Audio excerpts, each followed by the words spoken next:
Olá, sejam muito bem-vindos a mais uma Lei em Áudio, aqui no canal Bora Estudar. Hoje nós vamos fazer a leitura do Código Penal, da parte geral. Vamos começar ali a partir do artigo 32 até o artigo 52, que fala das penas. Vamos começar então pelas espécies de pena. E antes de começarmos a leitura, vou fazer um pedido especial para você. Não deixe de curtir esse vídeo e compartilhar com quem também estuda para concursos.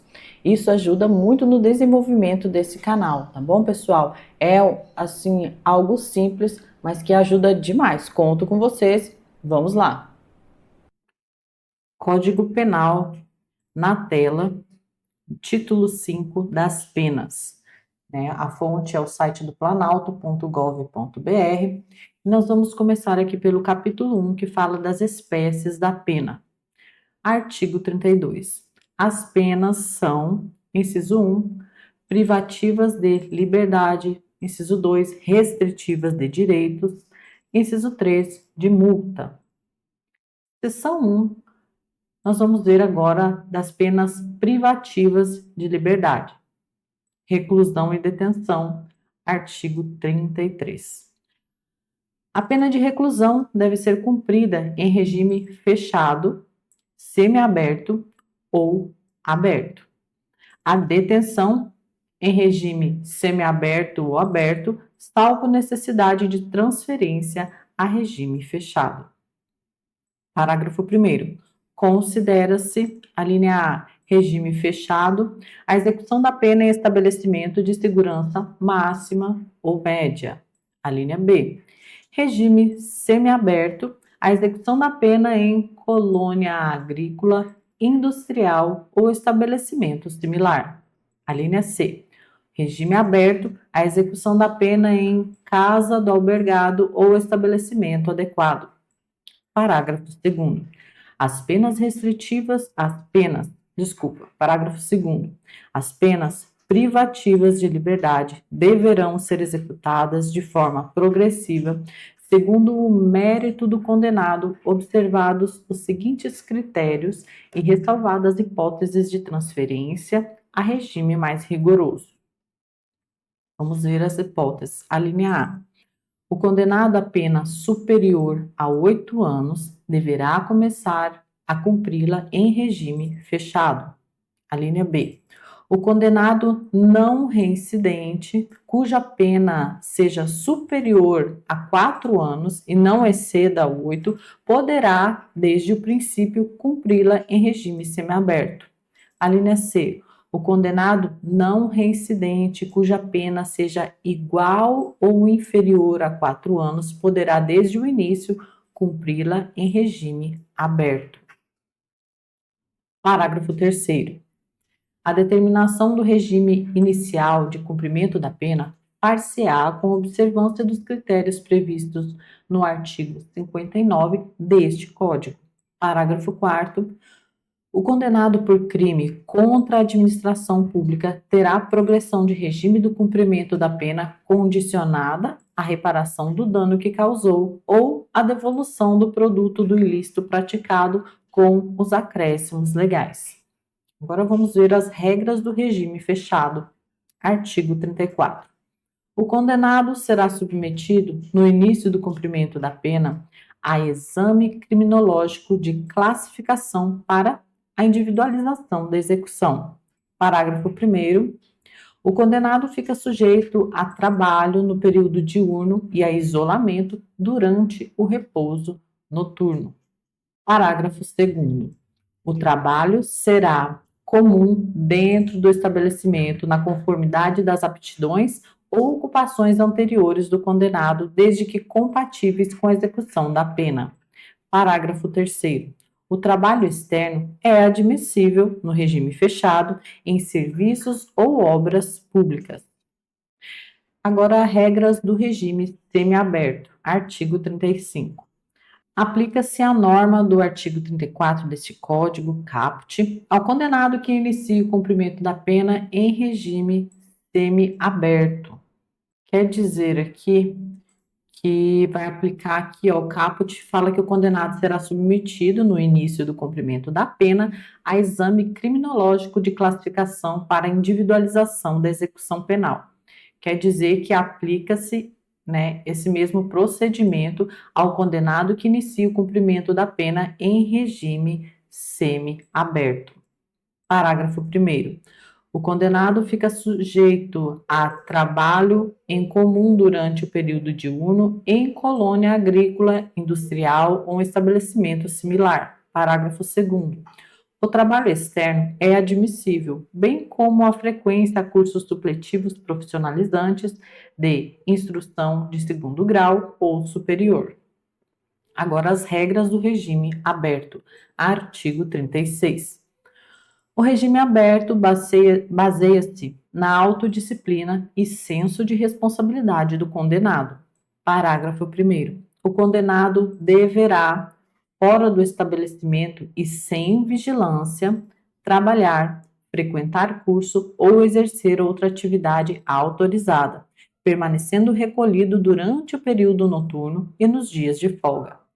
Parágrafo 2º. O condenado será transferido do regime aberto se praticar fato definido como crime doloso, se frustrar os fins da execução ou se podendo não pagar a multa cumulativamente aplicada. Agora, regime especial, artigo 37. As mulheres cumprem pena em estabelecimento próprio, observando-se os deveres e direitos inerentes à sua condição pessoal, bem como, no que couber, o disposto neste capítulo. Direitos do preso, artigo 38. O preso conserva todos os direitos não atingidos pela perda da liberdade, impondo-se a todas as autoridades o respeito à sua integridade física e moral. Trabalho do preso, artigo 39. O trabalho do preso será sempre remunerado, sendo-lhe garantidos os benefícios da Previdência Social. Legislação especial, artigo 40. A legislação especial regulará a matéria prevista nos artigos 38 e 39 deste Código, que é aqui os direitos do preso e o trabalho do preso, né? Bem como especificará os deveres e direitos do preso, os critérios para revogação e transferência dos regimes e estabelecerá as infrações disciplinares e correspondentes sanções. Superveniência de doença mental. Artigo 41. O condenado, a quem sobrevém doença mental, deve ser recolhido a hospital de custódia e tratamento psiquiátrico, ou a falta, a outro estabelecimento adequado. Detração. Artigo 42. Computam-se na pena privativa de liberdade e na medida de segurança o tempo de prisão provisória, no Brasil ou no estrangeiro, o de prisão administrativa e o de internação em qualquer dos estabelecimentos referidos no artigo anterior. Seção 2 fala das penas restritivas de direitos. Agora, penas restritivas de direitos, não é mais de liberdade. Artigo 43. As penas restritivas de direitos são: inciso 1, prestação pecuniária; inciso 2, perda de bens e valores; inciso 3, limitação de fim de semana; inciso 4, prestação de serviço à comunidade ou a entidades públicas; inciso 5, interdição temporária de direitos; inciso 6, limitação de fim de semana. Está repetido aqui o 6 e o 3. Pessoal, só fazendo uma observação aqui na leitura, como eu vou fazendo a minha leitura aqui junto com vocês, acho que vocês perceberam que eu repeti aqui no inciso 3 e no inciso 6, limitação de fim de semana. E não é porque aqui a fonte onde nós estamos lendo, ela não está desatualizada, até dei uma pausadinha aqui para fazer a pesquisa, para falar para vocês o motivo dessa repetição, né, dessa limitação de fim de semana nas penas restritivas de direito. Essa duplicidade ocorre porque o veto de 1998, a Lei 9.714, não revogou expressamente o inciso 3, que é o original, né, de 1984. O site do Planalto mantém fielmente o registro, resultando nessa repetição, ainda que o inciso 3 seja considerado ineficaz na prática atual. Então, aqui, né, teve uma atualização e por um erro técnico lá, eles não revogaram o inciso 3, que é o inciso original. Deveria ter sido revogado para manter, né, essa atualização da lei aqui, no inciso 6. Então, é um erro técnico mesmo lá, não é porque aqui a nossa fonte está desatualizada, tá bom? Permanece assim na lei atualizada. Continuando a nossa leitura aqui das penas restritivas de direito, vamos agora para o artigo 44. As penas restritivas de direitos são autônomas e subsistem as privativas de liberdade quando, inciso 1, aplicada a pena privativa de liberdade não superior a 4 anos e o crime for cometido com violência ou grave ameaça à pessoa ou qualquer que seja a pena aplicada se o crime for culposo. Inciso 2, quando o réu não for reincidente em crime doloso. Inciso 3, quando a culpabilidade, os antecedentes, a conduta social e a personalidade do condenado, bem como os motivos e as circunstâncias indicarem que essa substituição seja suficiente. O parágrafo 1º foi vetado. Parágrafo 2º, na condenação igual ou inferior a 1 ano, a substituição pode ser feita por multa ou por uma pena restritiva de direitos. Se superior a 1 ano, a pena privativa de liberdade pode ser substituída por uma pena restritiva de direitos e multa ou por 2 restritivas de direitos. Parágrafo 3º. Se o condenado for reincidente, o juiz poderá aplicar a substituição, desde que, em face da condenação anterior, a medida seja socialmente recomendável e a reincidência não se tenha operado em virtude da prática do mesmo crime. Parágrafo 4º. A pena restritiva de direitos converte-se em pena privativa de liberdade quando ocorrer o descumprimento injustificado da restrição imposta. No cálculo da pena privativa de liberdade a executar será deduzido o tempo cumprido da pena restritiva de direitos, respeitado o saldo mínimo de 30 dias de detenção ou reclusão. Parágrafo 5º. Sobrevindo condenação à pena privativa de liberdade por outro crime, o juiz da execução penal decidirá sobre a conversão, podendo deixar de aplicá-la se for possível ao condenado cumprir a pena substitutiva anterior. Agora vamos ler sobre a conversão das penas restritivas de direitos. Artigo 45. Na aplicação da substituição prevista no artigo anterior, proceder-se-á na forma deste e dos artigos 46, 47 e 48. Parágrafo 1º. A prestação pecuniária consiste no pagamento em dinheiro à vítima, a seus dependentes ou à entidade pública ou privada com destinação social de importância fixada pelo juiz, não inferior a um salário mínimo, nem superior a 360 salários mínimos. O valor pago será deduzido do montante de eventual condenação e em ação de reparação civil, se coincidentes os beneficiários. Parágrafo 2º. No caso do parágrafo anterior, se houver aceitação do beneficiário, a prestação pecuniária pode consistir em prestação de outra natureza. Parágrafo 3º.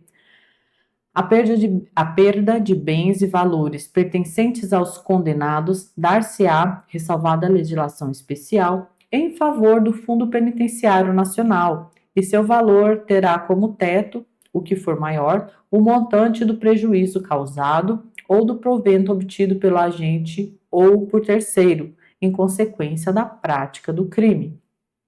Parágrafo 4º foi vetado. Agora vamos ver sobre a prestação de serviços à comunidade ou a entidades públicas. Artigo 46. A prestação de serviços à comunidade ou a entidades públicas é aplicável às condenações superiores a 6 meses de privação da liberdade. Parágrafo 1º. A prestação de serviços à comunidade ou entidades públicas consiste na atribuição de tarefas gratuitas ao condenado. Nesse caso, o trabalho não será remunerado, no caso de serviços à comunidade. Prosseguindo, parágrafo 2º. A prestação de serviço à comunidade dar-se-á em entidades assistenciais, hospitais, escolas, orfanatos e outros estabelecimentos congêneres em programas comunitários ou estatais. Parágrafo 3º. As tarefas a que se refere o parágrafo 1º, serviços à comunidade, serão atribuídas conforme as aptidões do condenado, devendo ser cumpridas à razão de 1 hora de tarefa por dia de condenação, fixadas de modo a não prejudicar a jornada normal de trabalho. Parágrafo 4º. Se a pena substituída for superior a 1 ano, é facultado ao condenado cumprir a pena substituída em menor tempo, como no artigo 55, nunca inferior à metade da pena privativa de liberdade fixada. Vou repetir esse parágrafo 4º. Se a pena substituída for superior a 1 ano, é facultado ao condenado cumprir a pena substitutiva em menor tempo, nunca inferior à metade da pena privativa de liberdade fixada. Agora, a interdição temporária de direitos. Artigo 47. As penas de interdição temporária de direitos são: inciso 1, proibição do exercício de cargo, função ou atividade pública, bem como mandato eletivo. Inciso 2, proibição do exercício de profissão, atividade ou ofício que dependam da habilitação especial, de licença ou autorização do poder público. Inciso 3, suspensão de autorização ou de habilitação para dirigir veículo. Inciso 4, proibição de frequentar determinados lugares. Inciso 5, proibição de inscrever-se em concurso, avaliação ou exame públicos. Agora vamos ler sobre a limitação de fim de semana. Artigo 48. A limitação de fim de semana consiste na obrigação de permanecer aos sábados e domingos por 5 horas diárias em casa de albergado ou outro estabelecimento adequado. Parágrafo único. Durante a permanência poderão ser ministrados ao condenado cursos e palestras ou atribuídas atividades educativas. Seção 3 da pena de multa. Agora vamos ler sobre a multa. Artigo 49. A pena de multa consiste no pagamento ao fundo penitenciário da quantia fixada na sentença e calculada em dias multa. Será no mínimo de 10 e no máximo 360 dias multa. Parágrafo 1º. O valor do dia multa será fixado pelo juiz, não podendo ser inferior a 1/30 do maior salário mínimo mensal vigente ao tempo do fato, nem superior a 5 vezes esse salário. Parágrafo 2º. O valor da multa será atualizado, quando da execução, pelos índices de correção monetária. Pagamento da multa. Artigo 50. A multa deve ser paga dentro de 10 dias depois de transitada em julgada a sentença. A requerimento do condenado e conforme as circunstâncias, o juiz pode permitir que o pagamento se realize em parcelas mensais. Parágrafo 1º. A cobrança da multa pode efetuar-se mediante desconto no vencimento ou salário do condenado quando: a linha A, aplicada isoladamente; a linha B, aplicada cumulativamente com pena restritiva de direitos; C, concedida a suspensão condicional da pena. Parágrafo 2º. O desconto não deve incidir sobre os recursos indispensáveis ao sustento do condenado e da sua família. Conversão da multa e revogação. Artigo 51. Transitada em julgado a sentença condenatória, a multa será executada perante o juiz da execução penal e será considerada dívida de valor, aplicáveis às normas relativas à dívida ativa da Fazenda Pública, inclusive no que concerne às causas interruptivas e suspensivas da prescrição. Parágrafos 1º e 2º vetados. E agora a suspensão da execução da multa. Artigo 52. É suspensa a execução da pena de multa se sobrevém ao condenado doença mental. É isso aí, pessoal. Vamos fazer uma pausa por aqui e no próximo vídeo voltamos com o capítulo 2, que fala da cominação das penas. Até mais e bons estudos!